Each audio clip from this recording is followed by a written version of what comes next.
Chapter 32. "Hector," called Trillian, "what are you up to?" There was no reply from the enclosing darkness. Trillian waited, nervously.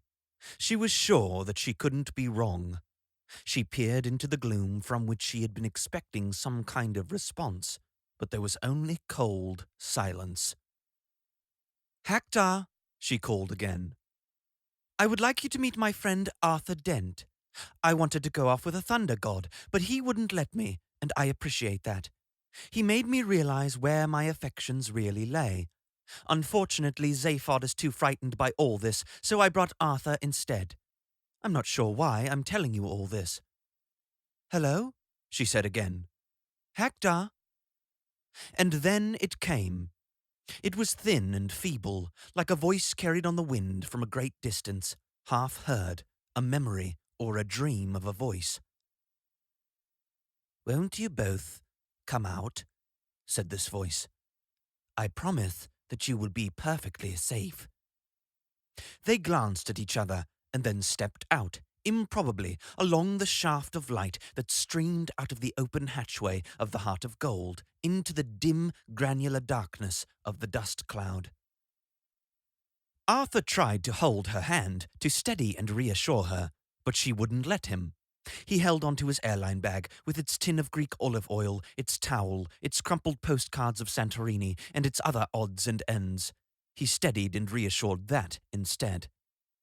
They were standing on and in nothing. Murky, dusty, nothing.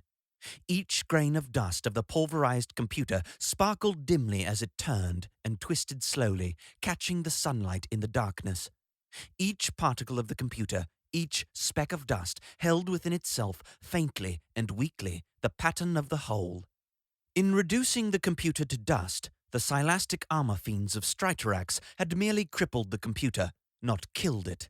A weak and insubstantial field held the particles in slight relationship with each other.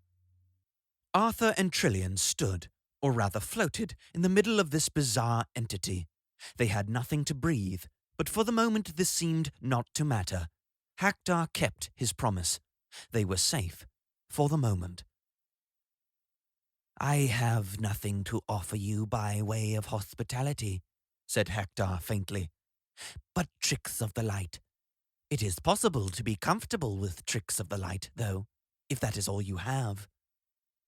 His voice evanesced, and in the dark a long, velvet, paisley-covered sofa coalesced into hazy shape. Arthur could hardly bear the fact that it was the same sofa that had appeared to him in the fields of prehistoric Earth. He wanted to shout and shake with rage that the universe kept doing these insanely bewildering things to him. He let this feeling subside, and then sat on the sofa, carefully. Trillian sat on it too. It was real. At least, if it wasn't real, it did support them. And as that is what sofas are supposed to do, this, by any test that mattered, was a real sofa.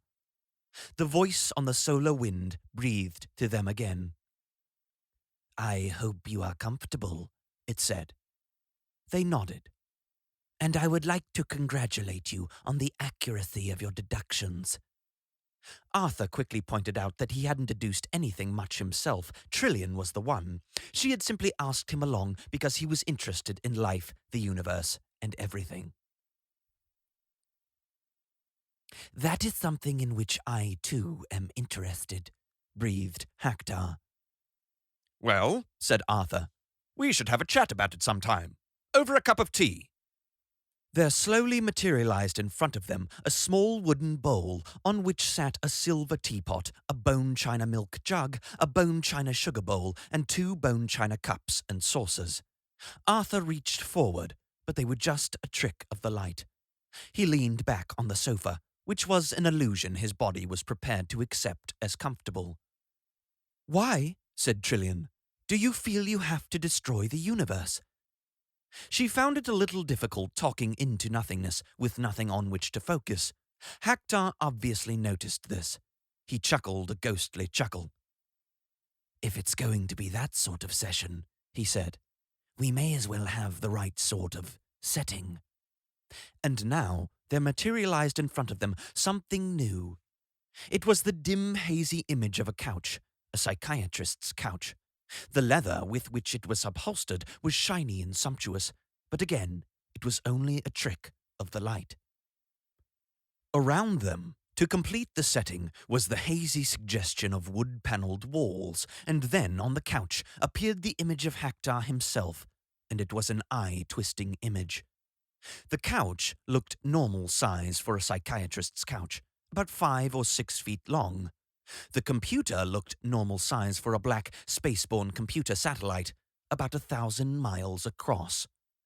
The illusion that the one was sitting on top of the other was the thing that made the eyes twist. "All right," said Trillian firmly. She stood up from the sofa. She felt that she was being asked to feel too comfortable and to accept too many illusions. "Very good," she said. "Can you construct real things too? I mean, solid objects?" Again, there was the pause before the answer, as if the pulverized mind of Hector had to collect its thoughts from the millions and millions of miles over which it was scattered. "Ah," he sighed. "You are thinking of the spaceship." Thoughts seemed to drift by them and through them like waves through the ether. "Yes," he acknowledged. "I can, but it takes enormous effort and time.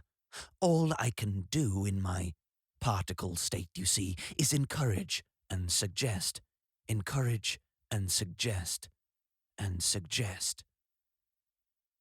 The image of Hector on the couch seemed to billow and waver, as if finding it hard to maintain itself. It gathered new strength. "I can encourage and suggest," it said. "Tiny pieces of space debris, the odd minute meteor, a few molecules here, a few hydrogen atoms there, to move together. I encourage them together. I can tease them into shape, but it takes many eons." "So, did you make," asked Trillian again, "the model of the wrecked spacecraft?" Yes," murmured Hector. "I have made a few things. I can move them about. I made the spacecraft. It seemed best to do." Something at this point made Arthur pick up his tote bag from where he had left it on the sofa and grasp it tightly. The mist of Hector's ancient shattered mind swirled about them as if uneasy dreams were moving through it. "I repented, you see," he murmured dolefully. "I repented of sabotaging my own design for the Scholastic armor fiends. It was not my place to make such decisions. I was created to fulfill a function, and I failed in it. I negated my own existence." Hector sighed, and they waited in silence for him to continue his story. "You were right," he said at length. "I deliberately nurtured the planet of cricket till they would arrive at the same state of mind as the Scholastic armor fiends and require of me the design of the bomb I failed to make the first time.